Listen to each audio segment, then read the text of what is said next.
Hey everybody, happy Valentine's Day to whoever celebrates it. I really hope that you all have a wonderful day, whether regardless if you're going to celebrate the day or not. However, I just wanted to recommend a film for anyone out here who may be interested, and this film really has caught my attention. So let me tell you more about this film. The film, whose title translates in Hindi and Nigerian Pidgin as Hello Trouble, tells the tale of a Nigerian woman who falls in love with an Indian investment banker living in Lagos. The young couple face a series of challenges, including their families, to be together. So, if you watch the trailer for this on South African Netflix YouTube channel, you will see that it looks like the two, while falling in love with each other, are battling the issues of their family. I guess the xenophobia issues between their family, and of course, in some families, there is that feeling of wanting to stay within whatever within means to them. It's whether within is, it could be many things. It could be racism, it could be colorism, mind you. The lighter skins not wanting to mix with the darker skins out of fear of procreating more darker skinned children, or just even cross cultural differences. There's so, and then sometimes it's classism too. Let's not get it twisted. Let's not act like every highly melanated American wants to, don't have this issue with classism as well. So there's so many things, and it's very real out here. So for them to use that angle is not a bad idea. Actually, it's very realistic. So the film is actually written by a Indian Nigerian restaurant owner, Hamisha Dariani Ahuja. I was doing my best to make sure I pronounced that correctly. She made this film, and I think it's very interesting because of the fact that, in my mind, as a highly melanated woman, I would have never thought that a woman that's not necessarily considered to be a highly melanated woman would want to make a film about a highly melanated woman falling in love with an Indian man, and vice versa. So I'm just like, wow, this is really interesting. So here is a post from social media where Hamisha explains why she made the film. So it says, Namaste Wahala is a story of love, romance, and family set over two diverse and rich cultures. My diverse background has provided this opportunity to tell a story that I'm sure everyone will be able to relate with. Watch this space and follow Namaste Wahala for more on the journey of the birthing of this beautiful project. So also is being recognized that this is basically Nollywood, which is like the term for the Nigerian Hollywood, and Bollywood, which is more so the term for like the Indian films. This is like Nollywood and Bollywood coming together to have a baby together, basically. And I believe it should be very exciting for both cultures. However, if you go through like the comment section on South African Netflix YouTube channel where the trailer of this film is at, you will see mixed discussions in regards to it, but for the most part you will see a lot of positivity, a lot of people uplifting the film from both cultures. Not just highly melanated women, but also highly melanated men who are also in relationships, or not, but also those who are in relationships with Indian women. You'll also find Indian men who are like, geez, it's about time that films show that Indian people don't just want Caucasian people.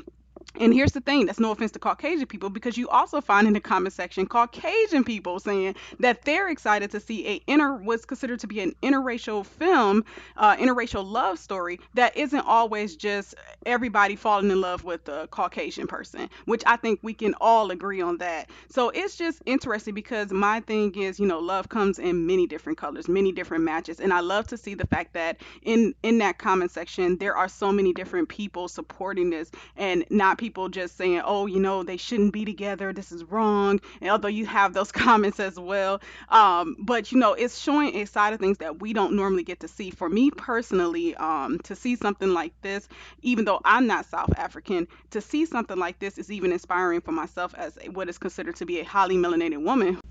Some of us may be aware that in quote unquote America, there is this thing where, highly melanated women are often told that we're undesirable. So then that leaves many of us feeling like the only men that we can get are highly melanated men. And the thing is, for some of our realization, we're not exactly compatible with every single highly melanated man, nor are they necessarily compatible with us. And I feel like everyone has a right to be with who they want to be. So when it became very popular that highly melanated melanated men were sharing their preferences of lighter skinned women, and it became, a thing where we mostly see a lot of highly melanated men with non-black women. It became a point on social media where a lot of highly melanated women were left confused and feeling insecure and upset about the situation. But in my theory, and I hope I'm not being too controversial, I feel like, in my opinion, are the highly melanated men were actually just leading us and showing us, hey, it's okay to be with whoever loves you, regardless of their race.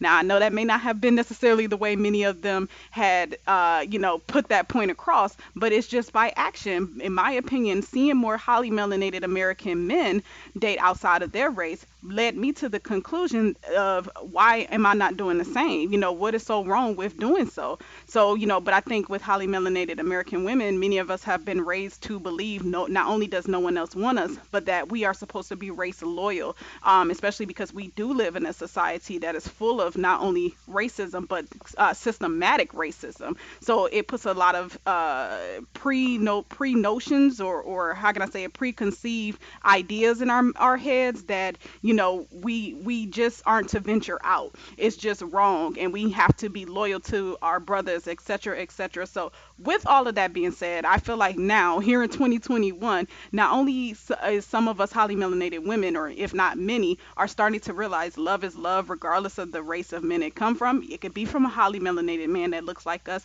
or it could not be from a highly melanated man, which is perfectly okay. I feel like we're not only coming to that realization, but we're starting to see more images of that, more images of us in a positive relationship with not only highly melanated men, but men that are not considered to be black or highly melanated. We are starting to see more images of that, and more family examples, and more big screen examples of that.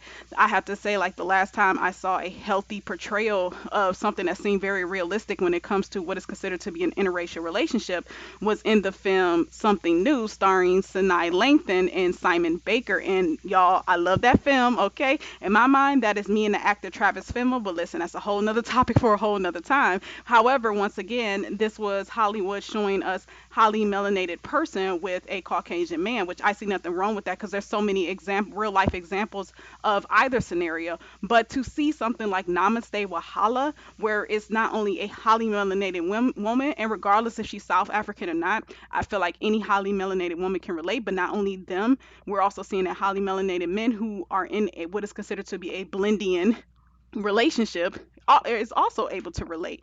So to see something like this, and on top of it, she's not being paired up with a Caucasian man, and this Indian man is not being paired up with a Caucasian woman, which I think we're used to seeing.